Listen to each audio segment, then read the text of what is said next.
Throughout history, there have been countless empires, but despite their immense power and influence, none of them have been able to last forever.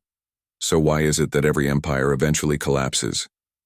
Well, one reason is that empires tend to be built on conquest and subjugation.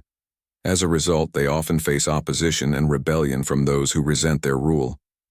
For example, the Roman Empire was constantly battling with various Germanic tribes who lived beyond its borders, while the Spanish Habsburg Empire had to contend with the Dutch, who rebelled against their overlords in the 16th century.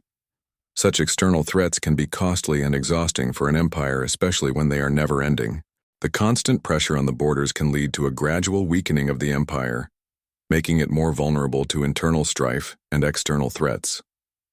Another reason why empires fall is because of internal decay. Over time, the values and traditions that made the empire great may be forgotten or ignored, leading to a decline in civic virtue and a rise in vice.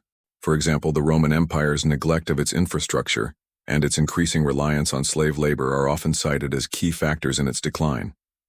Or look at the Byzantine Empire. Its obsession with maintaining order and stability, while necessary for its survival, also led to a stifling of innovation and a general lack of dynamism.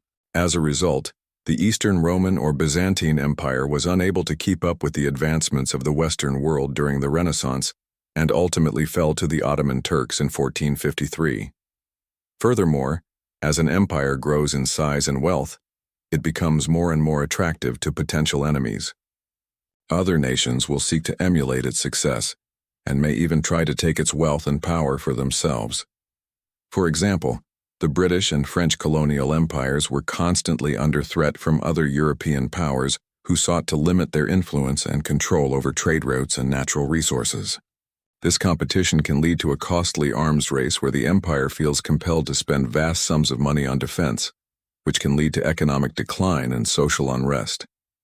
Moreover, as an empire's population grows and diversifies, it becomes harder to govern effectively and maintain social cohesion. Different groups within the empire may have different cultures, religions, and interests, which can make it difficult to find policies that satisfy everyone.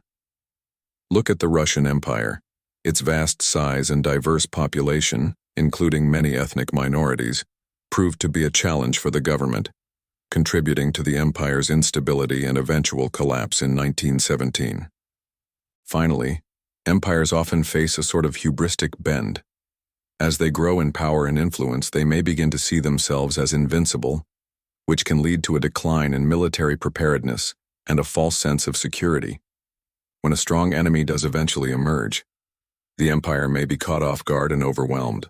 For example, the British Empire's failure to anticipate the Japanese attack on Singapore in 1942 is often attributed to a sense of complacency and overconfidence.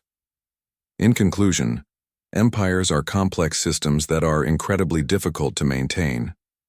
A combination of factors such as external threats, internal decay, competition from other nations, and a hubristic bend can gradually weaken an empire, making it more vulnerable to collapse.